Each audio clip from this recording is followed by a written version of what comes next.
hidupnya dihabiskan dalam ketaatan kepada Allah Subhanahu wa taala. Beliau cerita kepada kami anak-anaknya, kepada kami beliau cerita bahwasanya beliau beberapa kali bermimpi Rasulullah sallallahu alaihi wasallam. Bahkan beliau mengatakan Rasulullah tersenyum kepada beliau. Ini tanda kesolehan ya ikhwan.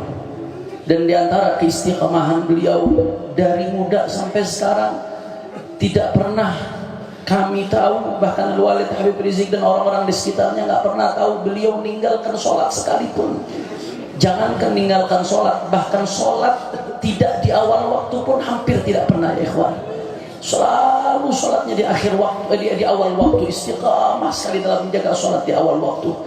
Bahkan nggak sampai di situ, beliau termasuk yang istiqamah zikir kepada Allah Subhanahu wa taala dalam keadaan apapun, dalam keadaan senang, dalam keadaan susah, dalam keadaan suka maupun duka, beliau tetap tidak meninggalkan zikir ratibul haddad. Beliau tidak tinggalkan zikir ratib al-attas.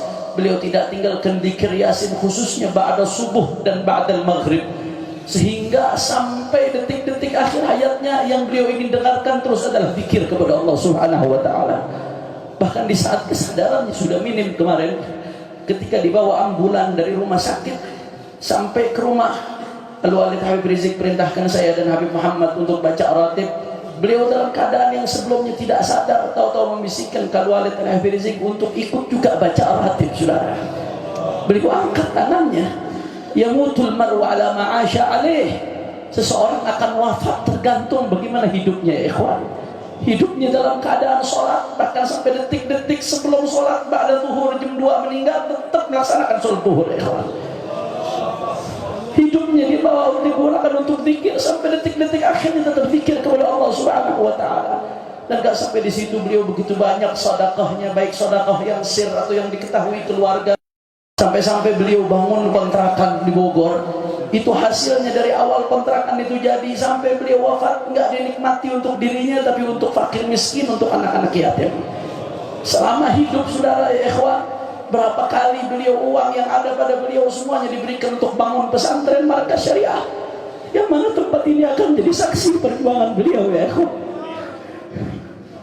Dan yang lebih penting lagi, Sayyidul Walid Habib Rizik beliau tadi mengatakan beliau bisa berjuang seperti ini karena ada dua perempuan hebat di belakangnya. Yang pertama ibunda beliau Syarifah Sidah binti Ali bin Muhammad bin Zain al-Attas, dan yang kedua adalah Umi Syarifah Fadlun bin Hidayah. Umi yang luar biasa menemani beliau 36 tahun ya ikhwan. Tidak mudah, suka duka, keluar masuk penjara, teror.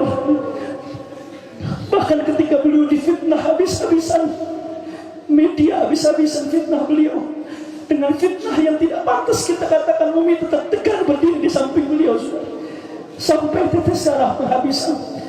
Karenanya nggak heran kalau beliau ketika Umi meninggal, beliau meninggal Umi dalam keadaan ridha. Beliau selalu mengatakan kepada tamu-tamu yang bertaziah, ini adalah istri yang salehah, istri yang taat, istri yang salehah, istri yang salehah. Dan ini jadi kabar gembira. Rasulullah mengatakan dalam hadisnya, ayyuma imra'atin matat wa zawjuha anha radin fahiya fil jannah.